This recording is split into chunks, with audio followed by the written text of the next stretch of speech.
Hey there, this is Dante. You're watching Bliss Beings, and I am here to support you in discovering greater love. I'm here today in the archaeological site of Tisac in Peru. Synchronicity guided me to the site a second time, and it's where I'm meant to be, and I thought, well, maybe I should make a video. It's been a while. So, today I want to talk about self-love and relationships. Um, yeah, this has been something that has been coming to my um, consciousness a lot. It's something I've been thinking about a lot. As last year there were some very challenging relationships that came up. And without going too much into that, the gist of it is I was in kind of a good place, focusing a lot on expanding my work, my services, and just living the life that I want to live, which I was. And yet I was also feeling very lonely. It was in the story that there's no partners or whatever, and just feeling constantly in this state of desperation for the love outside of me. And I, in that state, manifested a partner who I was kind of blind to, because it just seemed very magical, and it was very magical, and the kind of signs and symbols and everything that led up to that connection happening, it was like, wow, this is too good to be true. And in that state of like, oh wow, the thing that I wanted for so long is finally here. I've been so desperate for so long. I didn't take the time to look at this person as they really were, which I'm very capable of doing. I'm very sensitive and in tune and see a lot very quickly when I'm meeting somebody. And nope, just I can take care of this. And this leads into some other subjects that I can talk about another time, which is discernment. I wrote a bit about that recently, and as well this kind of egoic spiritual sense that if you are so powerful and light that you can just help anyone and transform anyone and accept anyone, and that's not true. And that's what I was also believing at that time, though that is another story.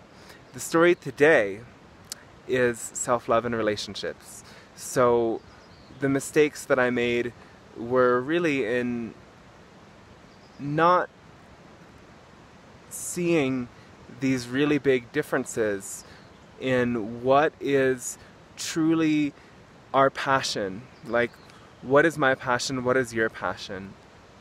And what are our beliefs? Do our beliefs line up? And this is also leading into a bigger question of what is really soul family. So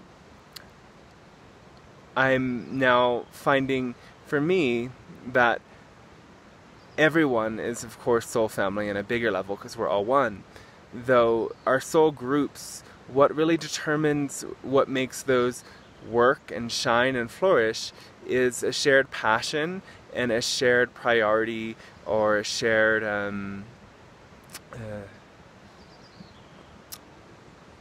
ethic, or something along those lines. The word is coming. So what is self-love really? Because we all learn and know that we need to, well, maybe some of us don't, maybe some of us haven't even gotten to this spiritual journey thing yet, though we all learn that we need self-love in order to experience balanced love in connection, in relationship with others. So what is self-love? And it's not something very simple. It's both, I think there's in a way an active side of love and a passive side of love is a simple way of putting these two aspects. So first and most important is actually this active degree of love.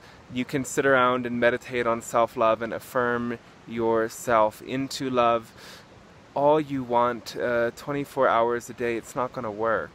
Unless that is truly what you love to do the very most. And maybe there's some Buddhists out there who just love to sit around on their stupas all day long, but most of us at this stage, that is not what we want to do all day. So, self-love, what would someone who loves themselves do? Is a really good question to ask yourself that Teal Swan prescribes to people.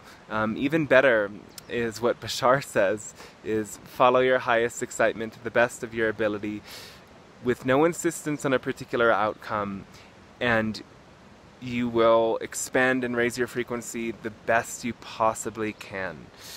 Simplest way of putting it is do what you love. Follow your heart. We all know that. So in the context of a relationship, or in the context of a community or a friendship, are you doing what you love the most in that relationship? Are your shared activities the things that you would do if it was just you alone? And if the answer is no, then that's something really important to look at, because whenever we're making this compromise, it's actually like we're pushing away that better match to our essence that is out there. So if somebody that you're in a relationship with, whether it's an intimate partnership or in a different sort of relationship, it doesn't matter that much. Are your shared activities truly representative of what Bashar calls your highest excitement? The thing that you love the very, very most. And then the more passive side of this self-love is really seeing ourselves in a positive light, seeing who we really are, and loving our essential nature, loving even the things about us that are flawed, because all human beings are flawed. There is the ones that claim they are not, those spiritual masters, are probably the ones with the biggest egos. So can you really see what the positive aspects of those flaws that you have are? That's part of it too, though as well celebrating your greatness, because so much of the time people can't see what's actually the light and the good things about them, because we've been maybe conditioned to not admire ourselves, that is narcissistic and are not productive. I don't know. This is something that I'm looking at recently as well, is like, how easy is it for me to admire myself? Because when we kind of clog this ability to admire ourselves for whatever reason, that actually leads into the narcissism more, because we maybe try to overcompensate for the fact that we aren't loving ourselves, in that sense of like, wow, look at me, I'm actually really, really good, I'm doing well for the world, I'm doing well for myself. If we overcompensate for that, and then over time like really get good at something, or really get knowledgeable about something, or really make something of ourselves, then we become in this way narcissistic, because we have achieved so much or become so much in order to compensate for what is not good, rather than first accepting those flaws, allowing those flaws, seeing what can I learn from this, instead of moving right into the direction of doing something about it. Because we have to do something about it, though we first have to release that degree of resistance towards it.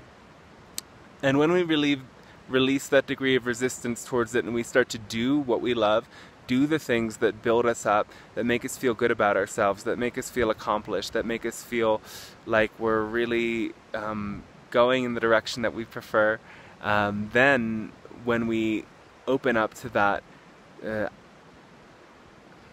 just got distracted. I saw someone in the distance. Okay, I'm gonna continue. When we oh, more people distracting me. So maybe this is the perfect example, as I can admire myself despite the fact that my monkey mind got a hold of me, if I can just stay present with that flow of I'm doing this because this is really what I love to do the very most, I can just flow right into another idea that is totally in alignment with this. The gist of what I was saying is when we go in the direction of kind of building ourselves up or doing what we need to do in order to become who we really prefer to be, from a space of lack, from a place of I'm not good enough, I'm bad, this is not acceptable the way it is, that will really lead us to become more fragmented and more separate from people, because we're creating a separation within ourselves by saying this part of me is acceptable and this part of me is not. And when we can really accept those parts of us we don't like, and then move in the direction of doing what we love the very most, then it's complete, then it's coming from a holistic stance, and we build ourselves up in a self-loving way. And it is really that self-love that determines how our relationships develop, because we're kind of programmed into this codependent way of being, where we need the other person to approve us, to see us in a certain way, to really give us the love that we can't give to ourselves. So when we can feel that deeper sense of approval and we're really living what is true for ourselves, then those relationships will change a lot. Another aspect of this that I have discovered a lot is this idea of belief systems, priorities, ethics, you could say. Do those things match up? Do your perspectives really match up? Are you seeing reality in the same way? So there's no objective view of reality that a human can produce, because we are very limited. Yet the whole of all of these perspectives adds to, or the whole of all of it is the whole of it. So it takes every single perspective, every single variance of perspective to create all that is. And obviously a relationship is always going to have a challenge between two slightly different ways of seeing things, and that can be kind of a good thing, that through that contrast allows you to expand your own perspective and allows you to accept differences between people in a positive way. Though soul groups and soul families, your tribe, you want to come together from this deep sense of, wow, we really believe in the same thing, we share the same goal, we share the same intentions, we share the same sense of how this could come to be. And with that harmonic, resonant vibration coming together, there's so much more that can be created in such a profound way. So when we are in this seeking love mode, oftentimes we will swallow our truth because we don't want to offend the other person. In that offended state, in that state of conflict, we won't be getting the love from them we need. And this is a big trap, because it keeps us from really, really finding out who we truly are, and we can't love who we truly are until we find out who we truly are. So this process for me has been recently saying really hard things to people, some things that are I know they're not going to like, I know a lot of other people aren't going to like, and going for it anyway, because that's the deeper truth inside of me. And allowing that deeper truth to come through me is the greatest act of self-love I can give myself. And oftentimes when you let that truth come through, parts of it purify, and then later you're like, oh, I didn't really see that aspect of it, and I now understand something I didn't understand. I wasn't grasping that before. Though until you are really honest with where you're at and where you are seeing things, you're never going to get that wake-up call. If you just collapse into the state of, okay, denial or shame, or they think something different than me and I know it, so I'm just going to be quiet about what I think, then you're going to head in the direction of fragmentation of self. And fragmentation is when one aspect of you becomes lodged into the subconscious, the part that is unacceptable or is going to cause too many problems for you in relationship to others, usually. And it takes a lot more work and time to bring back a part of you that's been fragmented than it is to choose to just say what is true for you and live in alignment with what is true for you in that moment.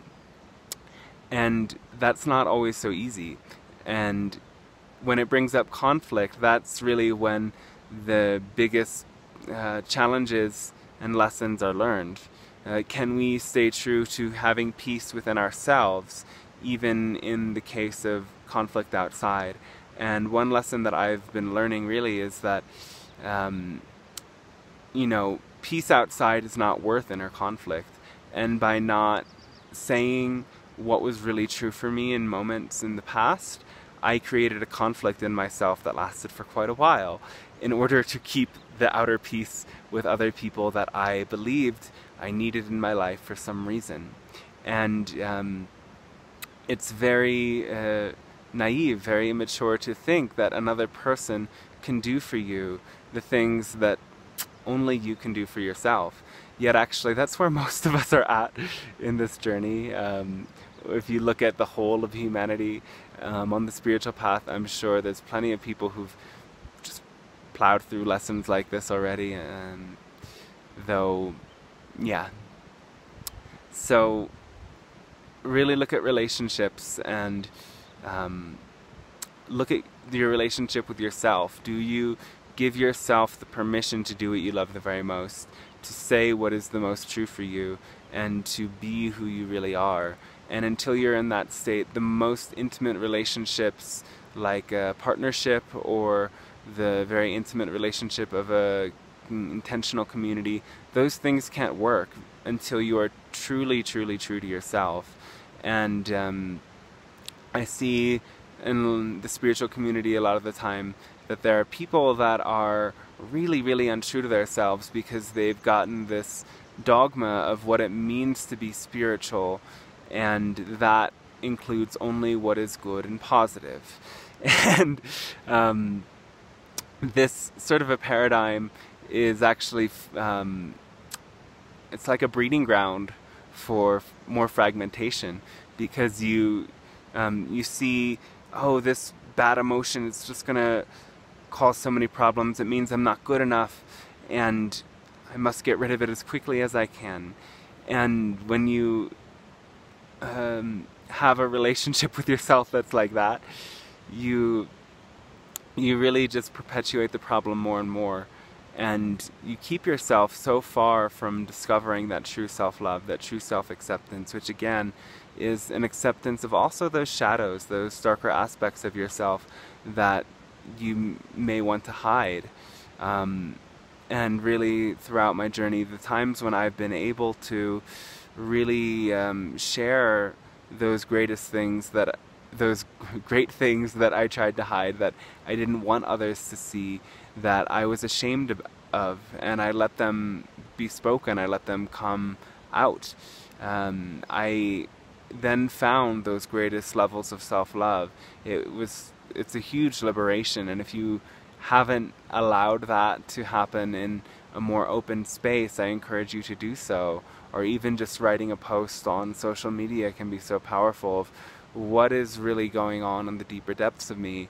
And that is also a gift that you give both to yourself and to the world, because the shifts that are occurring that are of the greatest importance right now are for all of us to come and be authentically who we are. And we've tried so hard to be someone we're not, to fit into some social constructs or some spiritual constructs. And really, none of those constructs are going to help us at all. What brings us to find who we really are is, in a way, creating a distance between yourself and all of these ideas outside of you that may have influenced you. Though, what if you could just see from your eyes completely and feel from your own body without bringing in those other energies? When you can get into that state and come back to that state regularly, you start to discover so much more who you really are, what is really unique to you, what are your preferences, and how can you allow more of your preferences to show up in your life. The more you can do that, the more you will step into genuine and true self-love. Though this self-love is in a way not really possible without also seeing this aspect of authenticity, of being true to yourself. That is the greatest love that you can give to yourself. I'm going to pause for a moment, as I feel like there's another idea. Just meditate. Breathe in that beautiful prana. I hope it's as good as the prana here.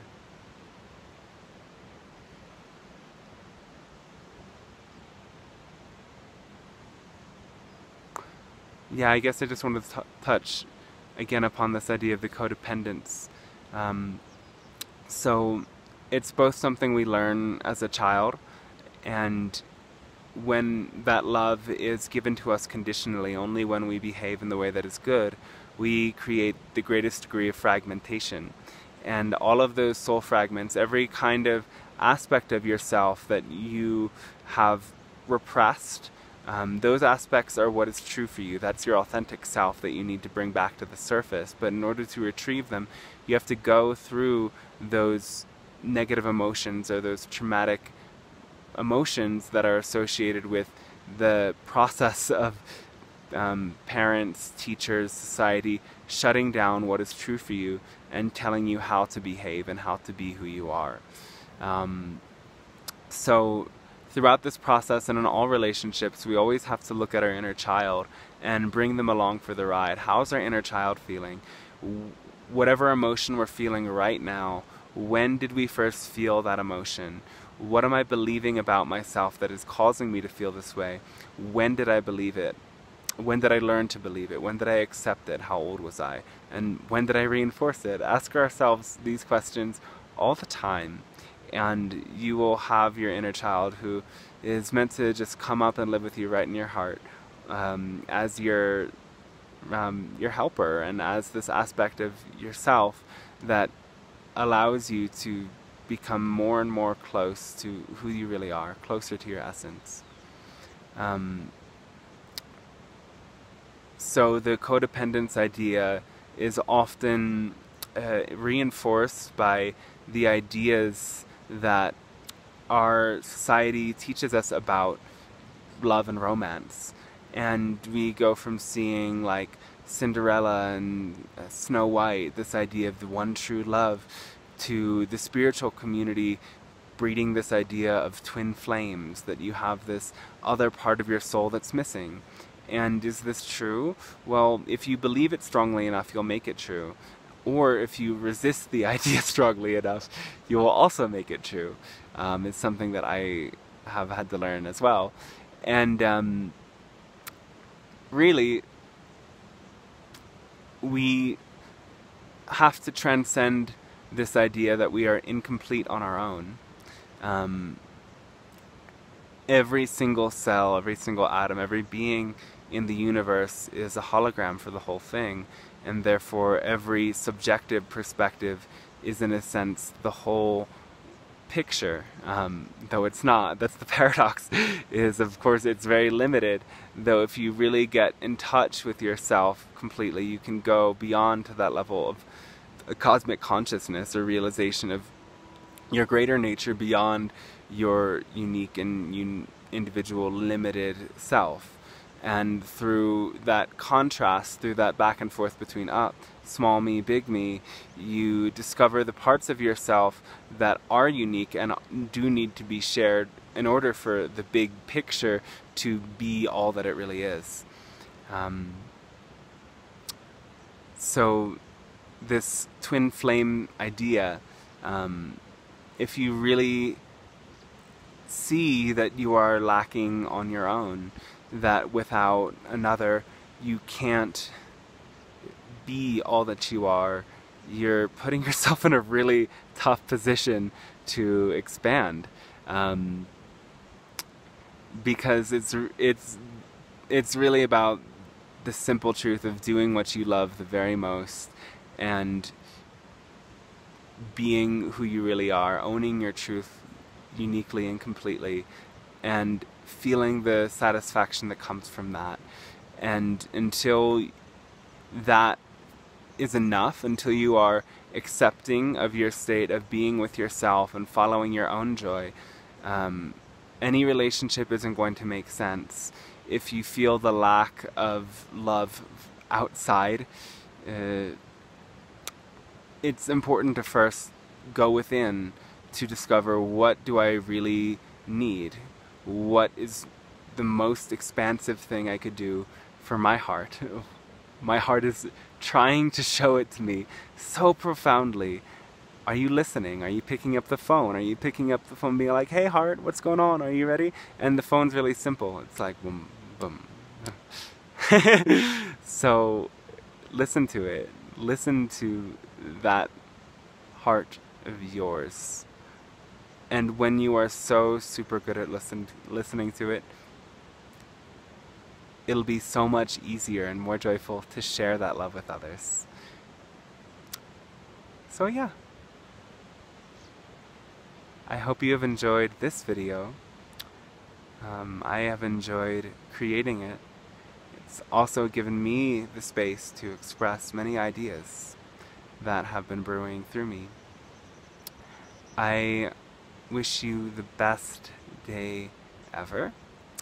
If you would like to see more videos like this, please subscribe and click the little bell button and share it with the world. I would love that so much. And if you want to work deeper, I do offer sessions and I do channeling as well. You can check out this channel for all of the channeling sessions and more videos like this as well. Here I am in Peru, a beautiful day in February. We're still in Aquarius. Yeah. Okay. Much love and enjoy. Bye-bye.